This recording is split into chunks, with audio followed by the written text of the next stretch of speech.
राजा का बेटा वेश्या और चोर। एक बार एक नगर में एक चोर चोरी करने में इतना माहिर हो गया कि कोई भी उसे पकड़ ही नहीं पाता था।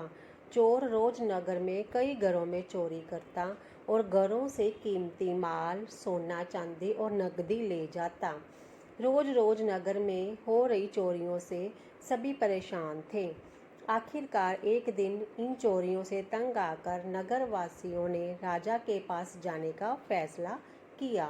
अगले दिन नगरवासी एकत्रित होकर राजा के पास राजा के महल में पहुंचे और नगर में प्रतिदिन हो रही चोरियों के बारे में बताया और राजा से इस समस्या का हल निकालने की विनती की।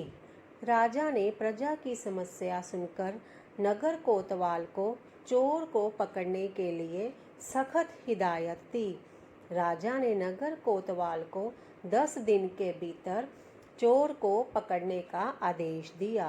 राजा का आदेश पाकर नगर कोतवाल ने चोर को पकड़ने में अपनी पूरी जान लगा दी और आखिरकार 10वें दिन चोर पकड़ा गया। चोर को राजा के सामने पेश किया गया। सभी दलीलें सुनने के बाद राजा ने चोर को फांसी की सजा सुना दी।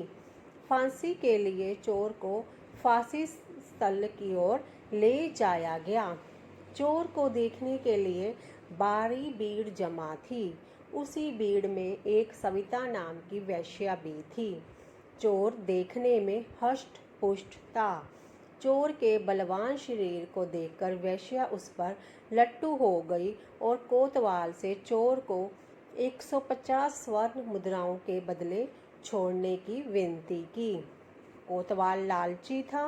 वह वेश्या के लालच में फंस गया और बोला, मुझे तुम्हारी शर्त मंजूर है, लेकिन चोर के बदले में तुम्हें मुझे कोई दूसरा व्यक्ति फांसी के लिए बेचना होगा। वेश्या ने चोर की शर्त मंजूर कर ली। वेश्या पर उसी नगर के एक सेठ का पुत्र मोहित था। वह नित्य ही वेश्या के पास आता जाता रहता था। अगले दिन सविता ने नगर सेठ के पुत्र के आने पर उससे कहा, ये चोर मेरा निकट संबंधी है।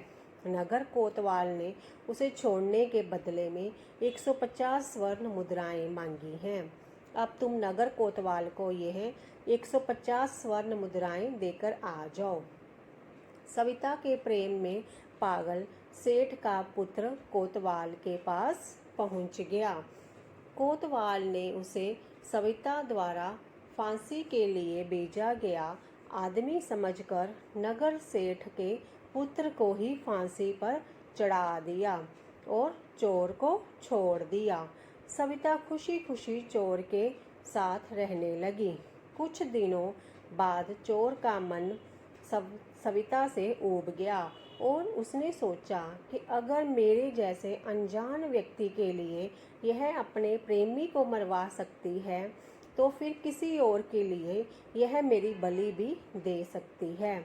बस चोर के इतने सोचने भर की देर थी और चोर सविता का सारा धन लूटकर अगले ही दिन फरार हो गया। मोरल: छल का परिणाम छल ही होता है।